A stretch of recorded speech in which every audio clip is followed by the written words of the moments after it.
கிளிநொச்சியிலே இடம்பெற்றதாக சொல்லப்படுகின்ற பல்வேறுபட்ட சம்பவம் தொடர்பாகத்தான் இன்றைக்கு நாங்கள் பேசப் போகிறோம். வைத்தியரும் நாடாளுமன்ற உறுப்பினருமாக இருக்கிற ராமநாதன் அர்ச்சுனா அங்கிருந்து வெளியேற்றப்பட்டிருக்கிறாரா? போலீசாரால் அவர் பலவந்தமாக வெளியேற்றப்பட்டதாக ஊடகங்களில் வருகின்ற செய்திகள் உண்மையானவையா?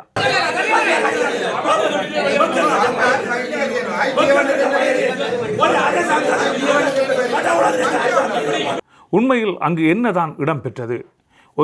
இடம்பெற்ற ஒரு முறைகேடை தட்டி கேட்டமைக்காக வைத்தியரும் நாடாளுமன்ற உறுப்பினருமாக இருக்கிற அர்ச்சுனா அந்த இடத்திலிருந்து வெளியேற்றப்பட்டிருக்கிறாரா? அமைச்சர் லால்காந்த் அவர்கள் கொண்டு வந்து நட்ட இந்த தென்னன் பயிற்சியினுடைய நிலைமை சரிதான். இதுதான் இப்ப எனக்கு இப்படி 7 ஃபைல் இருக்கு இன்றைக்கு. கடத்தொழில் நீரியல் வள அமைச்சர் ராமலிங்கம் சந்திரசேகர் அர்ச்சுனாவின் மீது தாக்குதல் நடத்துவதற்கு முயற்சிகள் மேற்கொள்ளப்பட்டதா?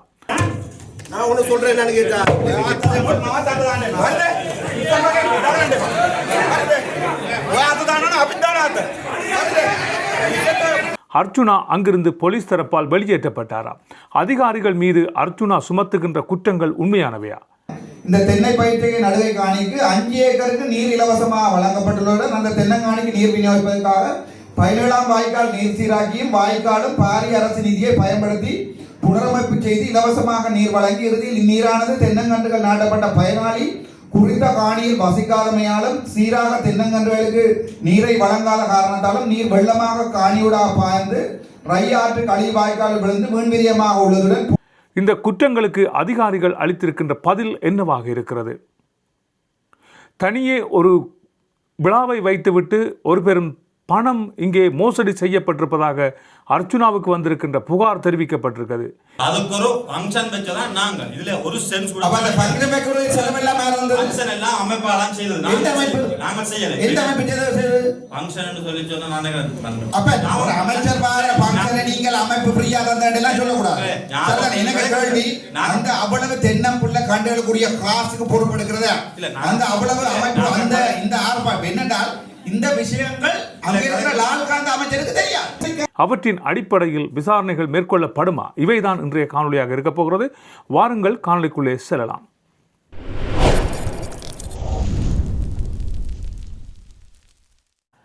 கிளிநொச்சி அபிவிருத்தி சபை கூட்டம் இன்றைய தினம் இடம்பெற்றிருக்கிறது. இந்த அபிவிருத்தி சபை கூட்டத்திலே வைத்தியரும் நாடாளுமன்ற உறுப்பினருமாக இருக்க அர்ச்சுனா ராமநாதன் பல்வேறுபட்ட கேள்விகளை அந்த இடத்தில் கேட்டிருக்கிறார். கேள்வி உனக்கு பாவிக்க காசுங்க இங்க உங்க தென்னங்கண்டு எல்லாம் இங்க உங்க காணி இருக்கிற எல்லாமே இப்ப கிரிக்கெட் கிரவுண்ட் நடந்தோன்னு இருக்கு. சோ நீங்க இங்க பசங்க இதுதான் இப்ப திருவையாற்றுல அமைச்சர் லால்காந்த் அவர்கள் கொண்டு வந்து நட்ட இந்த தென்னன் பயிற்சியினுடைய நிலைமை சரிதான். இதுதான் இப்ப எனக்கு இப்படி 7 ஃபைல் இருக்கு இன்றைக்கு.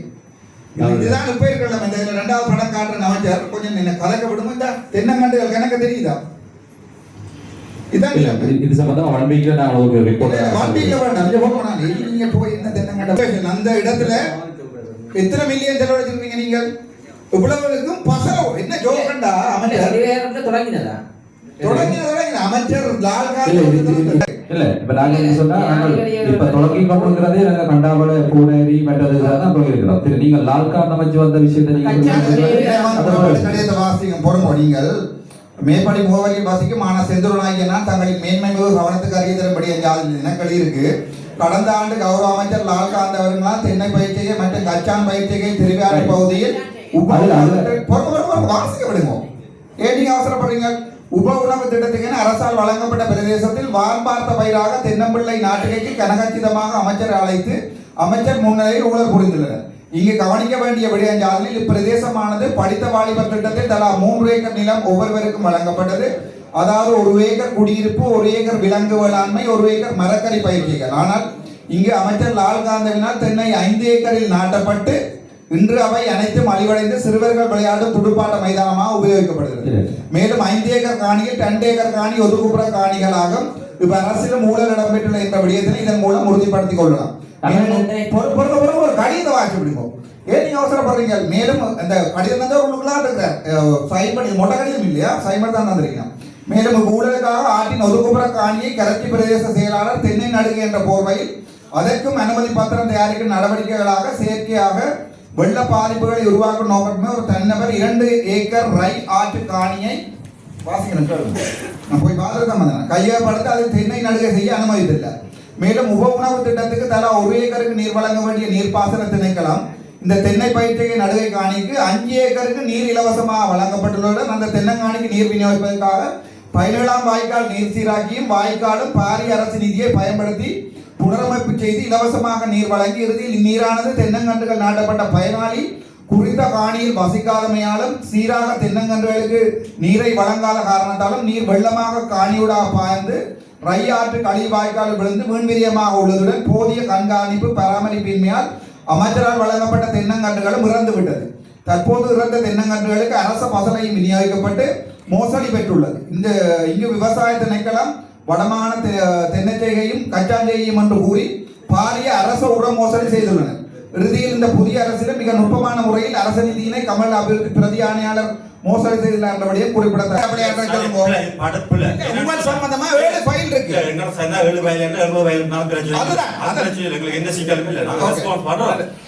என்பதையும் ஒரு சென்ஸ் கூட கவர்மெண்ட் செலவழிக்கல. ஒரு தென்னம்பிள்ளை கொடுத்தது கோகனட் போட்டால் கொடுத்தது அது தென்னம்பிள்ளை காணி கோகனட் போட்டால் கொடுத்த தென்னம்பிள்ளை அதுதான் அந்த தென்னம்பிள்ளை கோகனட் போட்டு யார் கொடுத்தது? அது என்ன பிரதியாணையாளர் ஊழல் செய்தவர்கள் கொஞ்சம் நிலவா நான் உங்களை கேட்கலாம். இந்த கச்சான் விளக்கிறேன் கோகனட் போட்டே நாம நடந்து இல்லை உங்களுக்கே ஒருங்கிணைப்பு குழுவினுடைய இணைத்தலைவர் கடத்தொழில் நீரியல் வளத்துறை அமைச்சர் ராமலிங்கம் சந்திரசேகரன் தலைமையிலே இந்த கூட்டம் இன்றைய தினம் இடம்பெற்றிருக்கிறது. இந்த கலந்துரையாடலின் போது நாடாளுமன்ற உறுப்பினராக இருக்கிற சிவஞானம் ஸ்ரீதரன், கருணாநாதன் இளங்குமரன், ராமநாதன் அர்ச்சுனா, பிரதேச சபையினுடைய தவிசாளர்கள் உள்ளிட்ட மக்கள் பிரதிநிதிகளும், கிளிநொச்சி மாவட்ட அரசாங்க அதிபர், பிரதேச செயலாளர், திணைக்கள அதிகாரிகள், பணிப்பாளர்கள் என பலரும் இந்த கூட்டத்திலே கலந்து கொண்டிருக்கிறார்கள். இதன்போது கல்வி, சுகாதார, வீதி அபிவிருத்தி உள்ளிட்ட பல்வேறு விடயங்கள் ஆராயப்பட்டிருக்கின்றன. குறித்த கூட்டத்தில் விவசாயம் தொடர்பாக ஆராயப்பட்டது. இதன்போது கிளிநொச்சி திருவையாறு பகுதியிலே இடம்பெற்றிருக்கின்ற ஒரு சம்பவம் தொடர்பாக அங்கே முறைகேடுகள் இடம்பெற்றிருக்கின்றன என்பது தொடர்பாக வைத்தியர் ராமநாதன் அர்ச்சுனாவுக்கு ஒரு கடிதம் அனுப்பப்பட்டிருந்தது. அந்த கடிதம் தொடர்பாக பல்வேறுபட்ட கேள்விகளை ராமநாதன் அர்ச்சுனா அந்த இடத்தில் கேட்டிருக்கிறார். இதன்போது அங்கே வந்திருந்த உத்தியோகத்தர்களுக்கும் அர்ச்சுனாவுக்கும் இடையில் பெரும் வாய்த்தர்க்கம் ஏற்பட்டிருக்கிறது.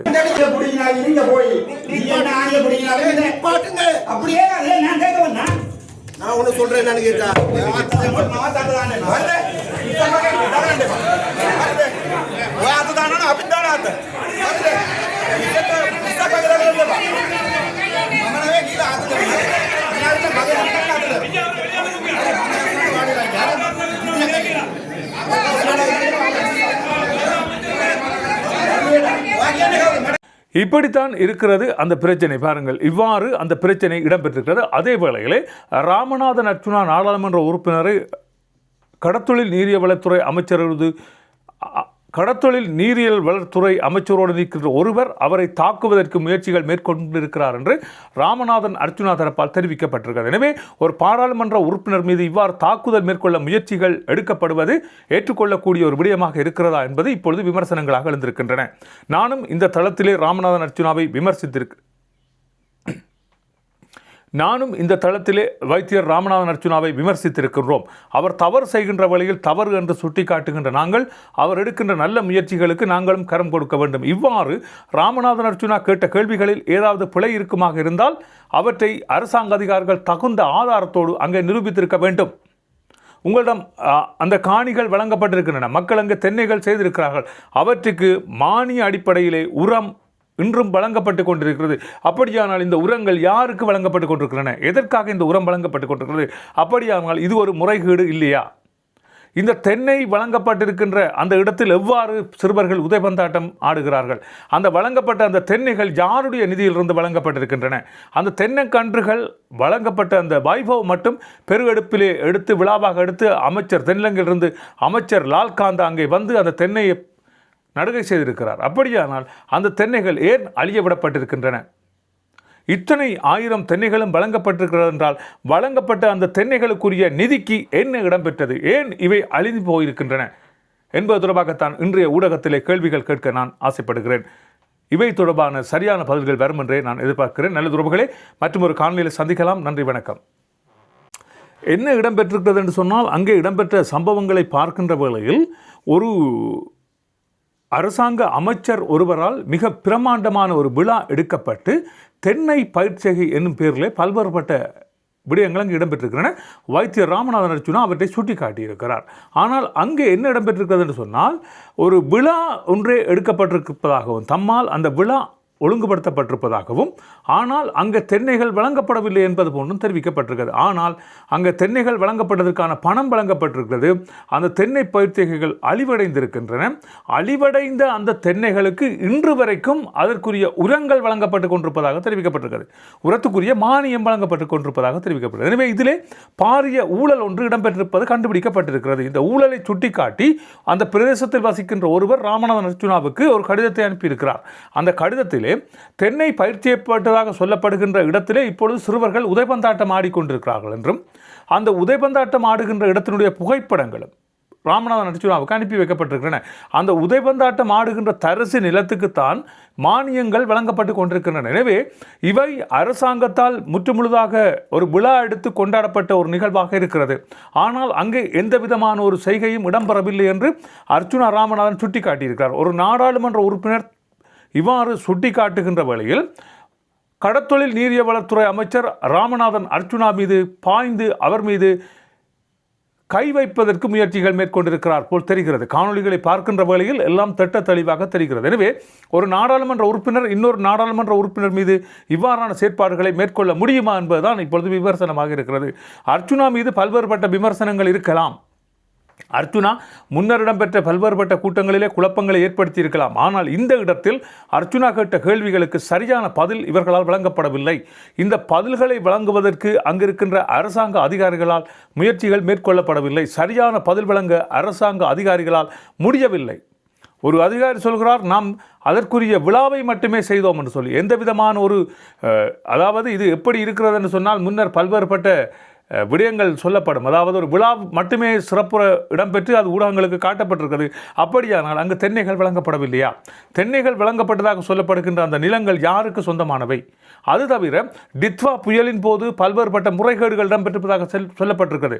ரயில் காணியை காட்டி அதுக்கு அபிவிருத்தி என்னும் பெயரிலே பல்வேறுபட்ட பணங்கள் பெறப்பட்டிருக்கின்றன.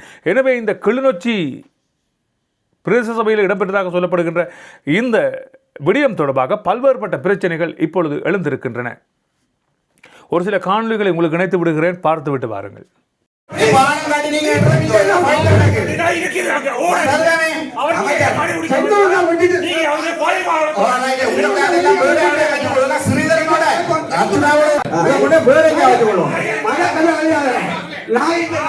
நாய்க்கு தான் உணர்றத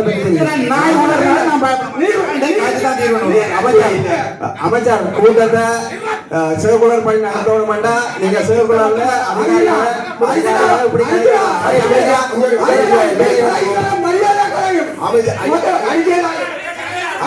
இப்படித்தான் இருக்கிறது அந்த பிரச்சனை. பாருங்கள், இவ்வாறு அந்த பிரச்சனை இடம்பெற்றிருக்கிறது. அதே வேளையிலே ராமநாதன் அர்ச்சுனா நாடாளுமன்ற உறுப்பினரை கடத்தொழில் நீரியல் வளத்துறை அமைச்சரோடு நிற்கின்ற ஒருவர் அவரை தாக்குவதற்கு முயற்சிகள் மேற்கொண்டிருக்கிறார் என்று ராமநாதன் அர்ச்சுனா தரப்பால் தெரிவிக்கப்பட்டிருக்கிறது. எனவே ஒரு பாராளுமன்ற உறுப்பினர் மீது இவ்வாறு தாக்குதல் மேற்கொள்ள முயற்சிகள் எடுக்கப்படுவது ஏற்றுக்கொள்ளக்கூடிய ஒரு விடயமாக இருக்கிறதா என்பது இப்பொழுது விமர்சனங்களாக எழுந்திருக்கின்றன. நானும் இந்த தளத்திலே வைத்தியர் ராமநாதன் அர்ச்சுனாவை விமர்சித்திருக்கின்றோம். அவர் தவறு செய்கின்ற வழியில் தவறு என்று சுட்டிக்காட்டுகின்ற நாங்கள் அவர் எடுக்கின்ற நல்ல முயற்சிகளுக்கு நாங்களும் கரம் கொடுக்க வேண்டும். இவ்வாறு ராமநாதன் அர்ச்சுனா கேட்ட கேள்விகளில் ஏதாவது பிழை இருக்குமாக இருந்தால் அவற்றை அரசாங்க அதிகாரிகள் தகுந்த ஆதாரத்தோடு அங்கே நிரூபித்திருக்க வேண்டும். உங்களிடம் அந்த காணிகள் வழங்கப்பட்டிருக்கின்றன, மக்கள் அங்கே தென்னைகள் செய்திருக்கிறார்கள், அவற்றுக்கு மானிய அடிப்படையிலே உரம் இன்றும் வழங்கப்பட்டு கொண்டிருக்கிறது. அப்படியானால் இந்த உரங்கள் யாருக்கு வழங்கப்பட்டு கொண்டிருக்கின்றன? எதற்காக இந்த உரம் வழங்கப்பட்டு கொண்டிருக்கிறது? அப்படியானால் இது ஒரு முறைகேடு இல்லையா? இந்த தென்னை வழங்கப்பட்டிருக்கின்ற அந்த இடத்தில் எவ்வாறு சிறுவர்கள் உதைபந்தாட்டம் ஆடுகிறார்கள்? அந்த வழங்கப்பட்ட அந்த தென்னைகள் யாருடைய நிதியிலிருந்து வழங்கப்பட்டிருக்கின்றன? அந்த தென்னைக்கன்றுகள் வழங்கப்பட்ட அந்த வைபவ் மட்டும் பெருவெடுப்பிலே எடுத்து விழாவாக எடுத்து அமைச்சர் தென்னிலங்கிலிருந்து அமைச்சர் லால்காந்தா அங்கே வந்து அந்த தென்னையை நடுகை செய்திருக்கிறார். அப்படியானால் அந்த தென்னைகள் ஏன் அழிய விடப்பட்டிருக்கின்றன? இத்தனை 1000 தென்னைகளும் வழங்கப்பட்டிருக்கிறது என்றால் வழங்கப்பட்ட அந்த தென்னைகளுக்குரிய நிதிக்கு என்ன இடம்பெற்றது? ஏன் இவை அழிந்து போயிருக்கின்றன என்பது தொடர்பாகத்தான் இன்றைய ஊடகத்திலே கேள்விகள் கேட்க நான் ஆசைப்படுகிறேன். இவை தொடர்பான சரியான பதில்கள் வரும் என்றே நான் எதிர்பார்க்கிறேன். நல்ல உறவுகளே, மற்றும் ஒரு காணொலியில் சந்திக்கலாம். நன்றி, வணக்கம்.